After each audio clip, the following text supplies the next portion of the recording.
অতীতে আমাদের অনেক ক্ষতি হয়ে গেছে। আমাদের ফ্যাসিস্ট সরকার আমাদের প্রতিষ্ঠানগুলোকে ভেঙে দিয়েছে, বিশ্বাসগুলোকে ভেঙে দিয়েছে, আমাদের আস্থাগুলোকে ভেঙে দিয়েছে। এগুলোকে আবার নতুন করে গড়ে তুলতে চেষ্টা করছি আমরা। দুর্নীতিকে একেবারেই না বলতে হবে। আমরা দুর্নীতি দেখতে চাই না। আমরা কোথাও যে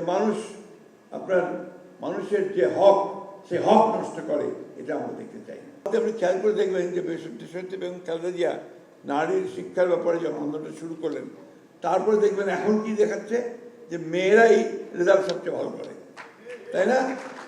মেয়েরাই আপনার পরীক্ষায়, এইচএসসি পরীক্ষাতে সবচেয়ে বেশি পাস করছে কারা? মেয়েরা। এইচএসসি পাস করছে কারা? মেয়েরা। ভালো রেজাল্ট করছে কারা? মেয়েরা। এটা ওই যে উনি আন্দোলনটা শুরু করেছিলেন, সেই আন্দোলনের ফল আমরা এখন দেখতে পাচ্ছি। আমি একটা কথা আপনাদেরকে বলতে পারি আমার অভিজ্ঞতা দিয়ে। আমার অনেক বয়স হয়েছে, আমি অনেক কিছু দেখে এসেছি পৃথিবীতে। আমি আপনার একটা কথা বলতে পারি যে আমরা যদি নিজেরা নিজেদের পরিবর্তন চাই, তা আমাদের নিজেদেরকে উদ্যোগ নিতে হবে। কেউ এসে আমাদের কিছু করে দিয়ে যাবে না, যাবে পার্শ্ববর্তী দেশ অথবা আপনার দূরের দেশ অথবা আপনার সেই মার্কিন মুলুক থেকে কেউ এসে আমাকে সুন্দর করে দিয়ে যাবে না, তাই না? আমাকে আমার নিজের কাজ নিজেকে করতে হবে। আজকে আমাদের তারেক রহমান সাহেব যে প্রধানমন্ত্রী যে কাজগুলো শুরু করেছেন, ফ্যামিলি কার্ড, কৃষক কার্ড, এসেই প্রথম দিনই ঘোষণা করেছেন ক্যাবিনেট মিটিংয়ের পরে যে 10,000 টাকা পর্যন্ত কৃষি ঋণ যারা নিয়েছে তাদের ঋণ মকুব করে দেওয়া হলো। এতে করে আমাদের কৃষকেরা প্রায় লক্ষ লক্ষ কৃষক মুক্তি পেয়েছেন। আমাদের খাল খনন কর্মসূচি তিনি আবার শুরু করেছেন। আমি ওনাকে অনুরোধ করেছি যে আপনি আবার চিন্তা করে দেখেন যে আমরা গ্রাম সরকারটা করতে পারি কিনা।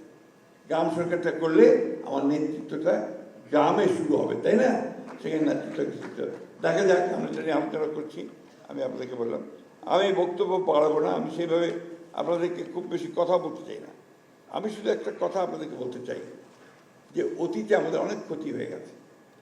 আমাদের ফ্যাসিস্ট সরকার আমাদের প্রতিষ্ঠানগুলোকে ভেঙে দিয়েছে, বিশ্বাসগুলোকে ভেঙে দিয়েছে, আমাদের আস্থাগুলোকে ভেঙে দিয়েছে। এগুলোকে আবার নতুন করে গড়ে তুলতে চেষ্টা করছি আমরা।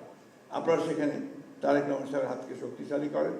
তার যে কর্মসূচিগুলো নিয়েছেন, সেই কর্মসূচিগুলোকে আমরা সবাই সাহায্য করি, সহযোগিতা করি।